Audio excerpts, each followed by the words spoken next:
안녕하세요. 1월 27일 수요일, 오늘 같이 나눌 하나님의 말씀을 보겠습니다. 창세기 9장 18절, 19절 두 절만 보겠습니다. 9장 18절에 방주에서 나온 노아의 아들들은 셈과 함과 야벳이며, 함은 가나안의 아비라.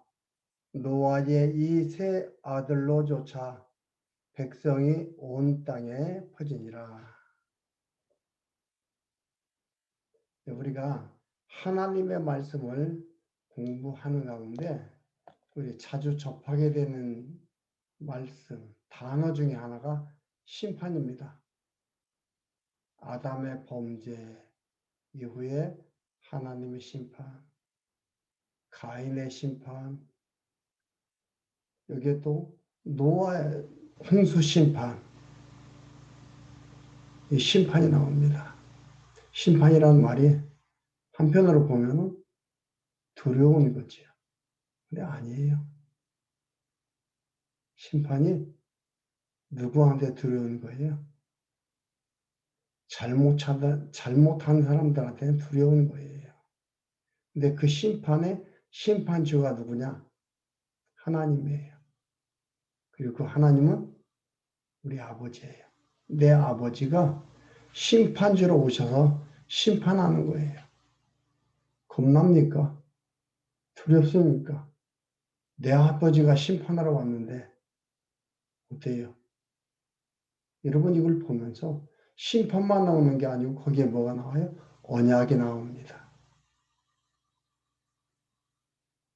그 심판에 가지고 있는 그 심판의 뜻이 무언가, 그 언어적 개념이 무언가를 우리가 잘 알아야 됩니다. 하나님께서는 심판하시되 언약자손에 대한 심판과 언약자손이 아닌 자에 대한 심판이, 그 심판이 달라요. 여러분들이 성경을 보면서 그것을 확인해 가야 됩니다. 그 심판이라는 단어가 나한테는 두려운 것이 아니에요. 감사하는 거예요. 기대해지고 기다려지는 거예요. 노아 홍수로 심판하는데 노아의 가족을 하나님께서 구원해 주시고 그 구원해 준 그 노아의 가족들에게 언약하시고, 그렇죠? 또 언약에 대한 표준까지 해줬죠. 구름 사이 무지개를 두었다가 무지개를 보여주고 내가 앞으로는 물로 심판하지 않겠다 이렇게 했습니다. 오늘은 9장 18절에서 11장까지 하나님께서 언약을 성취하는 것에 대해서 우리가 확인해 보겠습니다. 오늘 첫 번째로 18절과 19절에는 뭐가 나와요? 하나님께서 노아에게 이렇게 언약을 이루어 주셨더라라는 그 서론적인 부분이 나옵니다. 다시 한번 제가 읽어드리겠습니다. 방주에서 나온 노아의 아들들은 셈과 함과 야벳이며, 함은 가나안의 아비라. 노아의 이 세 아들로조차 백성이 온 땅에 퍼졌더라. 하나님께서 약속을 이루어 주었다. 그 이야기입니다. 이것을 보면은 무엇에 대한 기대가 됩니까? 하나님께서 아담한테 언약하신 것이 아담의 범죄로 포기되어진 게 아니고 여전히 하나님은 그 언약을 이루어 가고 계시구나. 그리고 이 언약은 반드시 이루어지겠구나라는 것을 우리가 기대하면서 확인해 갈 수가 있습니다. 이렇게 해나가면서요, 우리의 세계관, 우주관, 인생관, 확립이 되고요. 그 확립이 된 가운데서 살아가는 우리는 이 세상에서 살아가는 게 얼마나 소중한지를 알게 되고 그 가치관이 바르게 세워지게 됩니다. 그래서 이 땅에 살아가는 삶 자체가 살 맛이 나는 삶이 되는 겁니다. 그리고 20절에서 27절까지 보면 노아가 실수한 후에 아들들의 장래에 대해서 말을 합니다. 봐요. 노아가 의인입니까? 잘했습니까? 완전한 자입니까? 아니잖아요. 포도주 먹고 술 취해서 옷 벗고 자는 거 가나안이 봤어요. 그리고 그걸 형들한테 얘기했어요. 형인가 동생은 모르지만 함과 야벳한테, 셈과 야벳한테 얘기했어요. 근데 그게 원인이 돼가지고 함은 저주를 받아요. 셈과 야벳에 대해서도 보면은 복을 내린다는데 함은 복이 아니라 저주예요.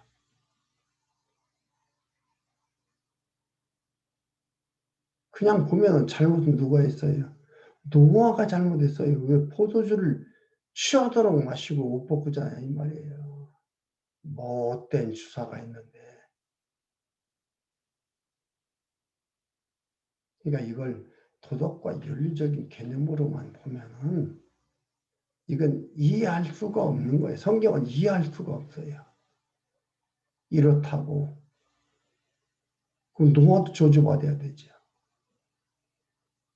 잘못한 자가 감히 누구한테 함부로 저주를 해요. 그러니까 가까운 원인만 보면은요, 이해하기 어렵습니다. 좀 먼 원인을 봐야 됩니다.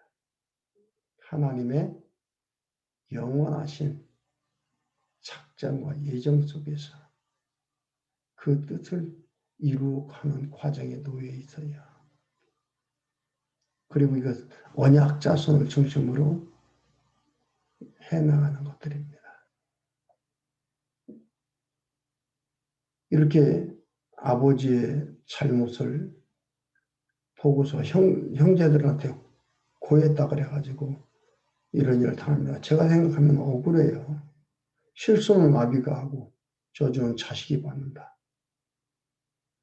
그러니까 저주라는 게 실수 때문에 저주가 아니라 실수 때문에 저주가 아니구나. 이걸 볼 수 있어요. 그러니까 여러분 실수하면 저주받습니다. 이렇게 하면 안 된다 이 말이에요. 그럼 내가 저주 안 받으면 내가 실수 안 해서 그러나? 아니다 이 말이에요. 그러면 이것을 하나님의 전능한 하나님의 그 속성을 바라보면서 신실성, 주권성, 자비성, 영원성을 보면서 해석을 해 가야 되는 거죠.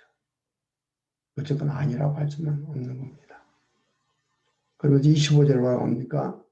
이에 가로되 가나안은 저주를 받아 그 형제의 종들의 종이 되기를 원하노라. 가로되 셈의 하나님 여호와를 찬송하리로다.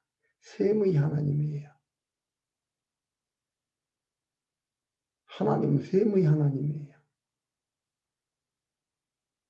셈족이다 이 말이에요.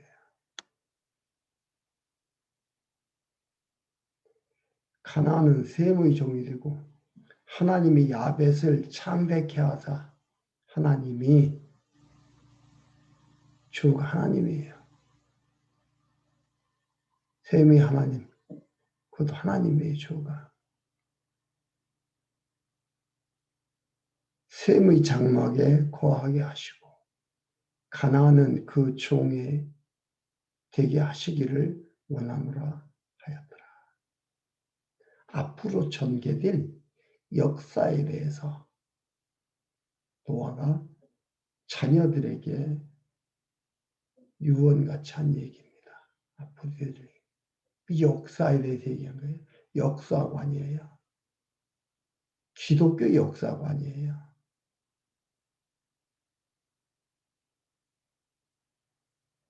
함은 주로 흑인들을 중심으로 되어져 있고, 야벳은 백인들을 중심으로 되어 있고, 셈은 황인종을 중심으로 되어 있는 그런 것들입니다. 지역적으로 보면 야벳은 유럽인들이나 러시아인들이나 주로 그런 사람들, 그 주로 힘이 세고 그런 사람들이죠. 함은 아프리카나 이디오피아 그쪽이에요. 그런 사람들을 얘기하고 있습니다. 셈은 이스라엘 중심으로 중동아시아 이쪽을 얘기하고 있습니다. 지금이야 혼혈돼서 다 혼혈이 되어 있지만 그 당시에는 그렇게 안 되어 있는 그런 상태들입니다.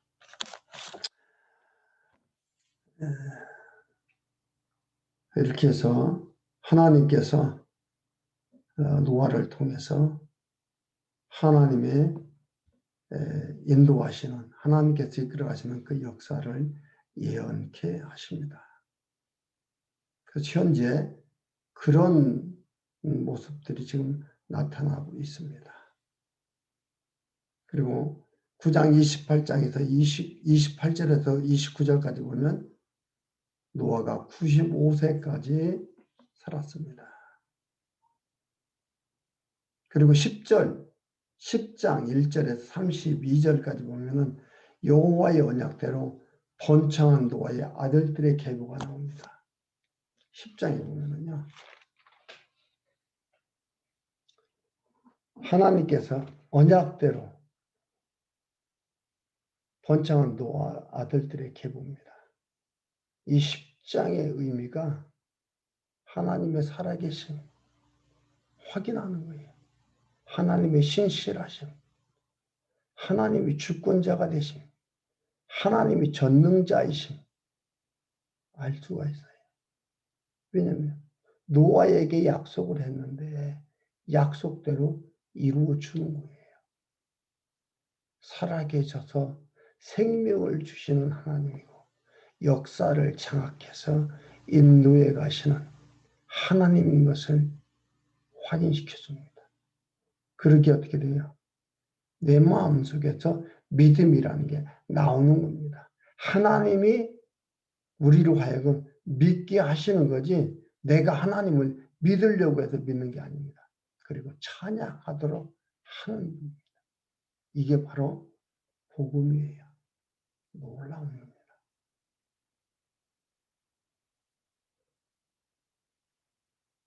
그 야벳의 아들 2절에 보면은 야벳의 아들들은 나오고 6절에 보면은 함의 아들들은 나옵니다. 그리고 21절에 보면은 셈은 에벨의 온 자손의 조상이요 이렇게 나옵니다. 이렇게 하나님께서 번성케 해 주었다는 것을 얘기를 합니다. 그리고 32절에 보면 이들은 노아 자손의 족속들이요 그 세계와 나라대로라. 홍수 후에 이들에게서 땅의 열국 백성이 나뉘었더라.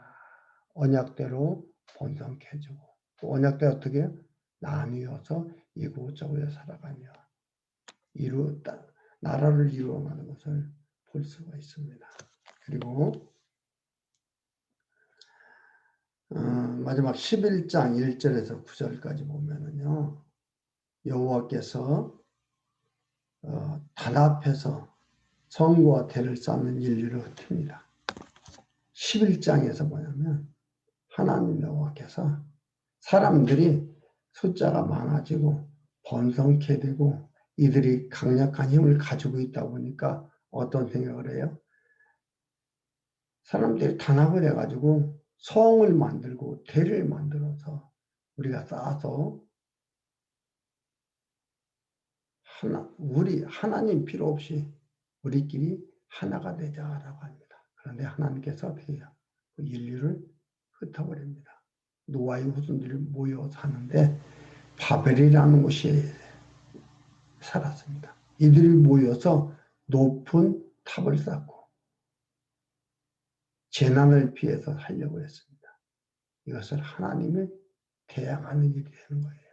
하나님을 의지하고 하나님을 인정하고 살아가는 게 아니고 자기들이 그냥 어떻게 해서 자기들의 힘으로 자기들의 능력으로 살려고 하는 이러한 일들이 있었습니다. 그래서 하나님께서 인류를 흩습니다. 그리고 10절에서 32절까지 보면 여호와의 언약대로 번창한 셈의 계보들이 나옵니다.